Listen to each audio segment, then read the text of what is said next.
Hi, it's me again. Just checking in now with the fourth part of my blog, just to give you an update on where we are. Today I've been for an IVU. For those that don't know what that is, basically it was similar to the CT scan in that they inject a contrast dye into your system, but this time it was just done under an X-ray, so there's no radiation as such, not as intense as the CT scan. For me, the reason for this is that I think I mentioned before, they found from my CT scan that I've got what's known as a twoplex ureter. So instead of one ureter that connects the kidney down to your bladder, I've got two.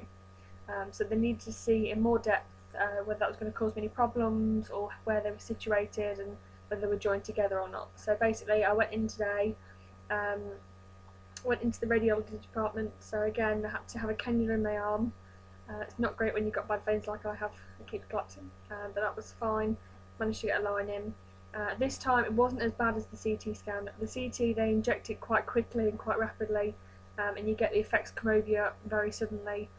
So that was sort of the loss of feeling or loss of control in your lower part of your body, a sort of quite a sick feeling, very warm, and almost you feel like your mouth is filling up with liquid, although it's not.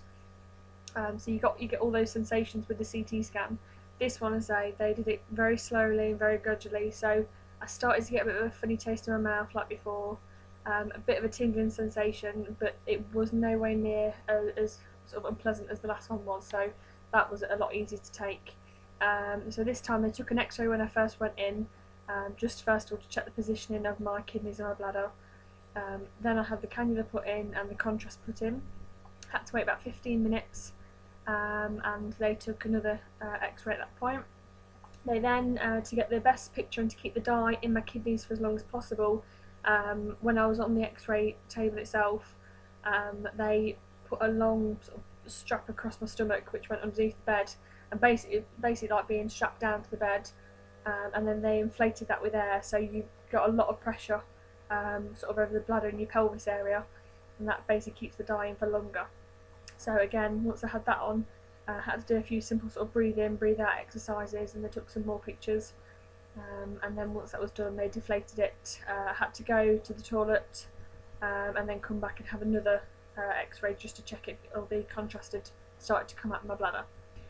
So all in all, it took about an hour today. It wasn't too bad, and they were compiling a report on that this afternoon to send across to my professor who's doing the surgery. I actually asked to see my X-rays, so I actually got to see the twoplex ureter, which is actually, it was quite small really. I expected it to be bigger, but yeah, I got to have a look at that and see what's causing the problems, or slowing things down. So yeah, now everything is now done. All my tests are now complete for the donation. So we are now 7 days away. It's next Thursday. Overnight I was just thinking of a few things that I hadn't possibly mentioned that you might also be thinking about if you're looking at having this surgery, if you're looking at donating to somebody.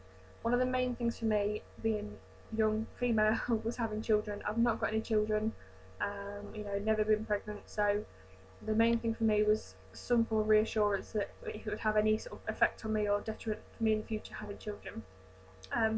Aside from speaking to the professor at the start, basically I've been reassured. There's absolutely no reason why I can't go on to have children with just one kidney. If anything, I actually get better service. Apparently there's a special clinic if you have donated an organ, particularly kidneys, you'll actually get a special clinic to go to, and they'll monitor you a lot more closely. So for me, if anything, I think that's probably again another bonus to this, that hopefully somewhere in the future, in a few years, if I do have the chance to have my own children, that at least I know I'll be well looked after. So that really again was a big weight lift off my shoulders, and was probably the only drawback, the only thing that might have made me think twice possibly about the surgery, is if they'd said it would affect my chances or that I couldn't have children, because it is something that deep down, that's one of the main things I want in life. So yeah, more than happy with that, not a problem at all. Again, just overall, I suppose the effects on you mentally. I mean, it's sunk in, but I'm still kind of very I think people think I'm quite blasé about it, and I probably am in all fairness. I try not to let things bother me or get to me. So I'm just ready now. I'm focused. If I could have the surgery tomorrow, I would. but I'm all good to go, and I just want to get on with things now and get in recovery, so that by Christmas we can be back to normal.